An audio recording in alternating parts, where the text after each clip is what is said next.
எல்லா புகழும் அகிலங்கள் அனைத்தையும் படைத்த அல்லாஹ் ஒருவனுக்கு மட்டுமே உரித்தானது. அஸ்ஸலாமு அலைக்கும். மக்களே, எல்லோரும் நல்லா இருக்கிறீங்களா? நாம் பெற்ற பிள்ளைகளே ஆனாலும் நாம் கொஞ்சம் யோசிக்கணும். எதுக்காக நாம் யோசிக்கணும்? எதுக்காக நாம் யோசிக்கணும்டா, நாளைக்கு நம்மளை எதிர்நோக்கி வர்ற முதுமைக்காகத்தான். அந்த முதுமைக்காக அவசியமாக நாம் நம்மளை பற்றி கொஞ்சம் யோசிக்கணும். கண்டிப்பாக நாம் யோசிச்சு தான் ஆகணும். ஒருவேளை இறைவன் வந்து நமக்கு நீடித்த ஆயுளை போட்டுட்டான்டா, அப்போ நமக்கு கண்டிப்பாக முதுமை வரும். அந்த முதுமையை நாம் எதிர்கொள்ளணும். இந்த முதுமையை நாம் எதிர்கொள்ளணும் அப்படின்டா நமக்கு மன தைரியமும் மனபலமும் வேணும். இப்போ முதுமையில் நமக்கு மனபலமும் மன தைரியமும் எப்படி வரும்? எங்கிருந்து வரும்? அதுக்கு நாம் என்ன செய்யணும்? செய்யணும்டா, இளமையிலேயே நாம் கொஞ்சம் சுதாரிச்சுக்கிறணும். அதாவது உஷாராக இருந்துக்கிறணும்னு சொல்லுவோம்ல, அதுதான். நாம் கொஞ்சம் உஷாராக இருந்துக்கிறணும். ஆனால் பெரும்பாலான பெற்றோராகிய நாம் என்ன பண்ணுறோம் அப்படின்டா, நாம் சுதாரிக்கிறதில்ல, அதாவது உஷாராக இருந்துக்கிறதில்ல. ஏண்டா, நாம் நம்ம பிள்ளைங்களை முற்றிலுமாக நம்புகிறோம். இப்போ நாம் என்ன பண்ணுறோம்? காலம்பூரா சம்பாதிக்கிறோம். சம்பாரித்த பணம் எல்லாத்தையுமே நம்ம என்ன பண்ணுறோம்? நம்மளோட பிள்ளைங்களுக்கு எல்லாத்தையுமே மொத்தமாகவே நம்ம செலவழிச்சிடுறோம். நமக்குன்னு எதுவுமே வச்சுக்கிறது இல்லை. ஏண்டா, நாம் பெற்ற பிள்ளைங்க தானே, பிற்காலத்தில் அவங்க நம்மளை நல்லா பார்த்துக்குருவாங்க அப்படின்ற ஒரு அசைக்க முடியாத நம்பிக்கையில் நாம் நம்ம பிள்ளைங்களுக்காக நம்மளால் முடிஞ்ச அளவு செலவழிக்கிறோம். இதை நான் குத்தம் சொல்லலை. ஏண்டா, இது ஒவ்வொரு பெற்றவங்களுடைய கடமை தான். இப்போ நாம் பிள்ளைங்களை பெற்றுட்டால் மட்டும் போதாது, அந்த பிள்ளைகளை எல்லா வகையிலையுமே நாம் பேணி வளர்க்கணும். இது ஒவ்வொரு பெற்றவங்களோட கடமையும் கூட. இப்போ நாம் என்ன நினைக்கிறோம் அப்படின்டா, நம்ம பிள்ளைங்க வருங்காலங்களில் எந்த ஒரு கஷ்டமும் படக்கூடாது, அவங்க காலம்பூரா நல்லா இருக்கணும், அவங்க என்றைக்குமே நல்லா இருக்கணும், இன்னும் பார்த்தா தலைமுறையாக நல்லா இருக்கணும் அப்படின்லாம் நினச்சிட்டேன். ஒவ்வொரு விஷயங்களையுமே ஒரு தொலைநோக்கு பார்வையோடு தான் செய்கிறோம் நாம். அதுவும் மன சந்தோஷமாக ஒவ்வொரு விஷயத்தையுமே பார்த்து எல்லாமே செய்வோம். எல்லாமே நாம் எதனால் செய்கிறோம்? ஒரு நம்பிக்கையில் தான் செய்கிறோம். ஏண்டா, நாம் பெற்ற பிள்ளைங்க கடைசி காலங்களில் நம்மளை நிச்சயமாக கைவிட மாட்டாங்க அப்படிங்கிற ஒரு அசைக்க முடியாத நம்பிக்கை ஒவ்வொரு பெற்றவங்களோட மனசுலையும் அவ்வளோ நிறைஞ்சு இருக்கும். இந்த நம்பிக்கையில் தான் நாம் அவங்களுக்கு எல்லாமே செய்கிறோம். நிச்சயமாக நம்மளோட நம்பிக்கையை நம்ம பிள்ளைங்களும் கண்டிப்பாக காப்பாற்றுவாங்க. கடைசி காலங்களில் நம்மளை சந்தோஷமாக வச்சுக்கிடுவாங்க. அதில் எந்த ஒரு மாற்று கருத்துமே கிடையாது. ஆனால் இந்த இடத்துல தான் நாம் கொஞ்சம் யோசிக்கணும். ஏண்டா, அந்த மாதிரியான ஒரு நேரங்களில் அவங்களோட சூழ்நிலை சந்தர்ப்பம் எப்படி இருக்கும்னு நம்ம யாருக்குமே சொல்ல தெரியாது. ஏண்டா, என்ன நேரம் என்ன நடக்கும், அவங்க எங்கெல்லாம் போவாங்க, என்ன சூழ்நிலையில் இருப்பாங்க அப்படின்ட்டு நம்மளால் எதுவுமே சொல்லவும் முடியாது. நம்ம பிள்ளைங்களுமே பெற்றவங்களாம் நல்லா பார்த்துக்கிறணும்னு அவங்களும் ஆசைப்படுவாங்க. எந்த பிள்ளைங்களுமே நம்மளை பெற்றவங்களாம் நாம் பார்த்துக்கிறக்கூடாது, அவங்கள கவனிச்சுக்கிறக்கூடாது, அவங்கள அப்படியே விட்டுறணும் அப்படின்ட்டு ஒரு காலம் நினைக்கவே மாட்டாங்க. நான் இதை அடித்து சொல்லுவேன், எந்த பிள்ளைங்களுமே நிச்சயமாக ஒருபோதும் அப்படி நினைக்கவே மாட்டாங்க. பெரும்பாலான பிள்ளைங்க நிச்சயமாக நினைக்கவே மாட்டாங்க. ஏதோ ஒரு சில பிள்ளைங்க நினைக்கலாம். அதுக்காக ஒட்டுமொத்தமாக எல்லா பிள்ளைங்களையுமே நாம் குத்தம் சொல்லிடவும் முடியாது. ஏதோ ஒரு சில பிள்ளைகள் அந்த மாதிரி இருக்கலாம். அவங்களுக்கு சூழ்நிலையும் சந்தர்ப்பமும் கூட அந்த மாதிரி அமைஞ்சு போகுது. பெற்றவங்களை பார்த்துக்கிறதுக்கோ அவங்களுக்கு எதுவும் செய்கிறதுக்கோ அவங்களால முடியாமல் போகுது. அவங்களுமே வேணும்னே இருக்க மாட்டாங்க. ஏன்னா, மனசாட்சி உள்ள ஒவ்வொரு பிள்ளைங்களுமே நிச்சயமாக அவங்க பெற்றவங்களை நம்ம கைவிடணும் அப்படின்னு நினைக்கவே மாட்டாங்க. ஏன்னா, அவங்களோட மனசாட்சியை அவங்கள குத்தி காயமாக்கிறோம். இதை நம்மகிட்ட நிறைய மக்கள் சொல்லியும் இருக்காங்க. ஏதோ ஒரு சில காரணங்களால் நம்ம பிள்ளைங்க நம்மளை கவனிக்க முடியாத ஒரு சூழ்நிலை கூட வரலாம். இப்படி எத்தனையோ காரணங்கள் அவங்களுக்கு அமைஞ்சு போகுது. அதுக்காக நாம் நம்ம பிள்ளைங்களை குத்தம் சொல்லவும் முடியாது. இந்த மாதிரியான நேரத்தில் தான் நாம் துவண்டு போகவும் கூடாது. இப்போ இந்த நேரத்தில் நாம் ரொம்ப தைரியமாக இருக்கணும். அதாவது தைரியம்டா அது எங்கே இருந்து வரும், எப்படி வரும்? நாம் தான் சம்பாரித்த பணம் எல்லாத்தையுமே நம்ம பிள்ளைங்களுக்காக செலவழிச்சிட்டோமே. நம்மக்கிட்ட இப்போ ஒரு அவசரத்துக்கு கூட ஒரு 10 ரூபா காசு இல்லாமல் போச்சே அப்படின்னு நினச்சி நம்மளோட மனசு நமக்கு அவ்வளவு வருத்தத்தை கொடுக்கும். நம்மக்கிட்ட கொஞ்சம் கூட பணமே இல்லையே, நாம் எப்படி தைரியமாக இருக்கிறது அப்படின்ட்டு நம்ம மனசு அவ்வளவு சஞ்சலப்படும். இப்போ நம்மக்கிட்ட கொஞ்சம் பணம் இருந்தாலாவது நாம் ஓரளவு தைரியமாக நிம்மதியாக இருக்கலாம். ஆனால் நம்மக்கிட்ட தான் எதுவுமே இல்லையே அப்படின்னு நினச்சி நம்மளோட உள்ளமும் கண்ணும் கண்ணீர் வடிக்க ஆரம்பிச்சிடும்.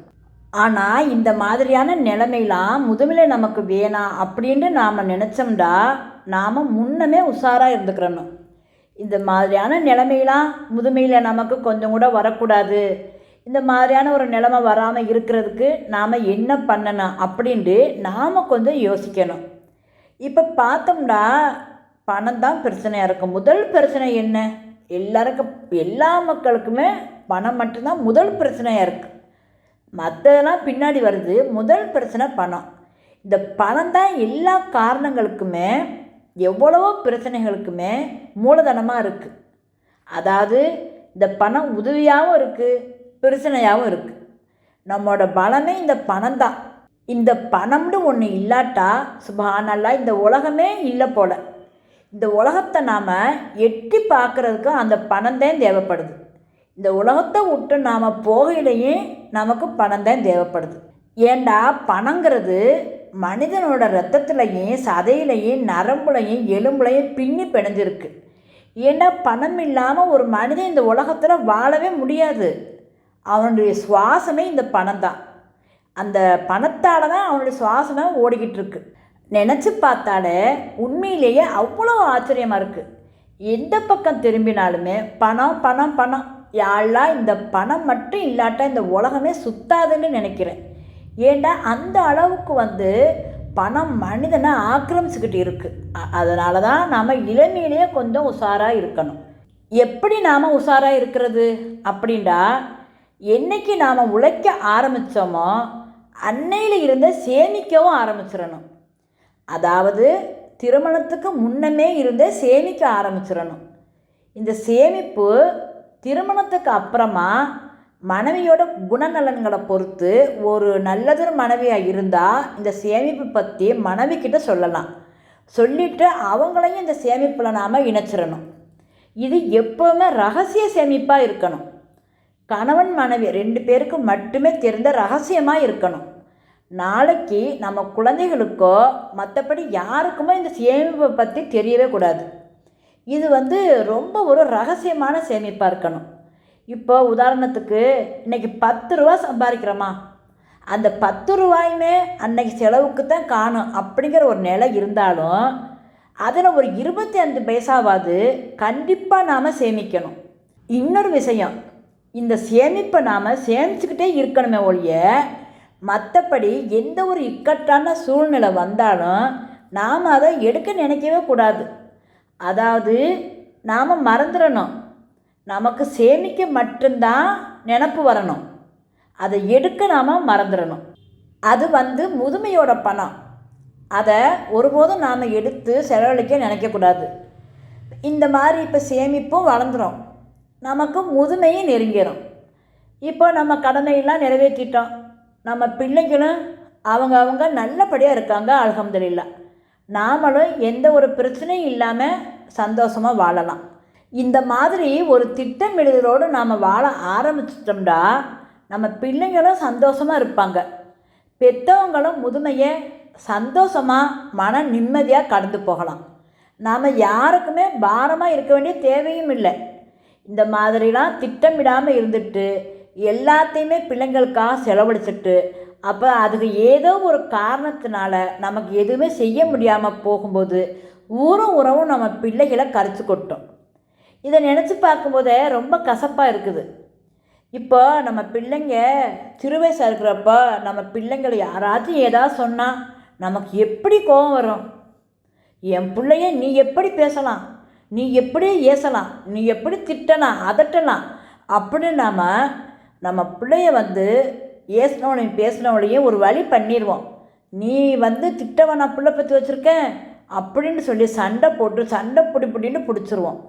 ஆனால் இதே பிள்ளைங்க வளர்ந்து பெரியவங்களாகி ஒரு குடும்பஸ்தானம் ஆன பின்னால் ஏதோ தவிர்க்க முடியாத காரணத்தால் பெற்றவங்களுக்கு எதுவுமே செய்ய முடியாமல் போகிறப்போ இந்த ஊரும் உறவும் நம்ம பிள்ளையை திட்டுமே. அதை நினச்சி பார்க்கும்போது மனசு வந்து அவ்வளோ ஒரு வேதனையாக இருக்குது. அதாவது நம்ம பிள்ளைங்க சின்னவங்களாக இருக்கிறப்போ யாருமே நம்ம பிள்ளை எதுவுமே சொல்லிடக்கூடாது அப்படின்னு நினச்ச நாம் இப்போ முதுமையான பின்னால், ஏன்னா நமக்கு எந்த பணமும் இல்லை, இப்போ நமக்கும் எதுவுமே இல்லை. இப்போ நம்ம வந்து நம்மகிட்ட வந்து கையில் காசு பணம் எதுவுமே இல்லாட்டா நம்ம யாரை நம்புவோம்? நம்ம பிள்ளைங்களை மட்டும்தான் நம்புவோம். அப்போ அது நம்ம பிள்ளைங்க நம்மளை செய்ய முடியாமல் போனால் யார் சொந்தமாக சொல்லத்தான் செய்வாங்க.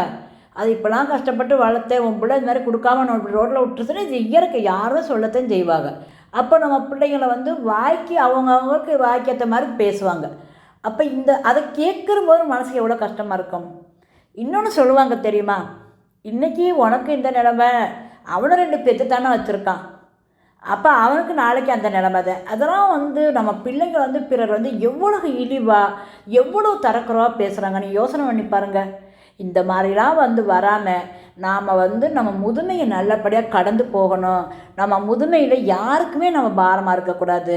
அதாவது நம்மளுடைய உழைப்பின் மூலமாக கடைசி வரைக்கும் நம்ம நல்லபடியாக இருக்கணும். அப்படின்டா நாம் இளமையிலே நாம் கொஞ்சம் யோசிக்கணும்.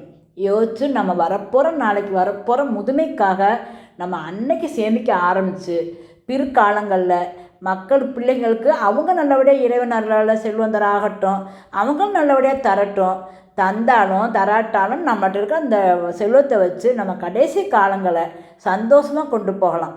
இது வந்து எனக்கு வந்து இந்த விஷயங்களை நினைக்கும்போது, ஒவ்வொரு இடங்களை நினைக்கும்போது எனக்கு ரொம்ப அந்த பிள்ளைங்களை பேசும்போது அது நம்ம கண்ணு முன்னாடி சொல்லுவாங்க, அந்த பெற்றவங்க முன்னாடியே சொல்லுவாங்க, அவன் 2 பெத்தானே வச்சுருக்கான், நாளைக்கு என்ன கதின்னு பார்ப்போம். அப்போ இந்த பெற்றோர் வந்து ஒன்றுமே சொல்லலை அவங்கள, என் பிள்ளைய அப்படி சொல்கிறேன்னு சொல்லலை. ஏன்னா அவங்களுக்கு அன்னைக்குள்ள அந்த கஷ்ட நிலைமை அந்த மாதிரி அவங்களுக்கு மனம் குமுறுது. அப்போ அவன் பிள்ளை வந்து ஏதோ ஒரு காரணத்தால் தான் செய்ய முடியலை அப்படிங்கிறதே நிச்சயமாக அவங்க வந்து மறந்துடுறாங்க. அதனால் வந்து நம்ம வந்து அந்த மாதிரிலாம் நம்ம இல்லாமல் இருக்கணும். அப்படின்டா நம்ம சிறு வயதில் இருந்தே நம்ம என்றைக்கு நம்ம உழைக்க ஆரம்பிக்கிறோமோ அன்னையில இருந்தே நாம் வந்து சேமிக்க ஆரம்பித்து கடைசி காலங்களில் நாம் வந்து ஒரு மன நிறைவான வாழ்க்கை, அதாவது இப்போ நம்ம சாப்பாட்டுக்கோ நம்ம எதுக்கோ நம்ம எதிர்பார்த்து நம்மளுடைய ஈமான் என்ன ஆகுது தெரியுமா, இறைவனே நினைக்க மறந்துடுது. இதில் முதல்ல வந்து முக்கியமான ஒரு விஷயம் அதுதான். இப்போ நாம் பயிற்சிக்கிட்டு இருக்கும்போது பசி தாங்க முடியலை, 2 நாள் பசியாக இருக்கிறேன், எவ்வளோ என்னால் பொறுமையாக இருக்க முடியும்? அப்போ அந்த இடத்துல வந்து இறைவன் நினைக்க எனக்கு மனசு வர மாட்டேங்குது. அப்போ அந்த பெத்த பிள்ளையை திட்ட வருது, பேச வருது. ஏன்னா நம்ம பசியுடைய கொடுமை, இருக்க இடமில்லை. அப்போ நம்ம என்ன பண்ணுவோம்? இந்த மாதிரிலாம் வந்து வர்றப்போ மனசில் அந்த நினைப்பு வர்றப்போ நமக்கு வந்து இறைவன் மேலே வந்து அந்த ஒரு அச்சமும் இல்லாமல் போகுது, இறை நினைப்பே இல்லாமல் போகுது. இறைவன் வந்து நமக்கு ஆயுசை நீடித்து போட்டுட்டாண்டா அது வந்து நமக்கு பாவ மன்னிப்பு கேட்கக்கூடிய ஒரு வயசாகத்தான் நாம் அதை எடுத்துக்கிறணும். நமக்கு வந்து அந்த முதுமை வந்து நம்மளோட இறைவன்கிட்ட வந்து நம்ம சின்ன வயசில் என்னெல்லாம் பாவம் பண்ணோமோ, நம்ம இருக்கிற வரைக்கும் என்ன பாவம் பண்ண போகிறோமோ அதிலிருந்து காப்பாற்ற அல்லாண்டு நம்ம வந்து இறைவன்கிட்ட பிரார்த்தனை பண்ணக்கூடிய ஒரு வயதாகத்தான் முதுமை இருக்குது. அதனால் வந்து நாம் முதுமையை வந்து வீணடிக்காமல் அந்த முதுமையில் இறைவன்கிட்ட வந்து நமக்கு பாவ மன்னிப்பு கேட்கக்கூடிய ஒரு பொன்னான நாளாக நம்ம அதை வந்து நம்ம எடுத்துக்கிறணும். எடுத்துகிட்டு நம்ம மறுமையை நோக்கித்தான் நம்மளுடைய வாழ்க்கை வந்து முதுமையில் போகணும். அதை விட்டுட்டு நம்ம வந்து நம்ம இளமையில் வந்து ஒரு திட்டமிடுதலோடு இல்லாததுனால நாம் வந்து இந்த உலகத்தில் உள்ள ஒரு தேவைக்காக நம்ம அந்த தேவையை எதிர்பார்த்துக்கிட்டு இருக்கிறதுனால நாம் வந்து மறுமையை நம்ம வந்து மறந்துடுறோம். அப்போ இதில் பல விஷயம் இம்மையிலையும் நமக்கு வந்து கஷ்டப்படுற மாதிரி இருக்குது, மறுமையும் நம்மளுக்கு வந்து நினைக்க முடியாமல் போகுது.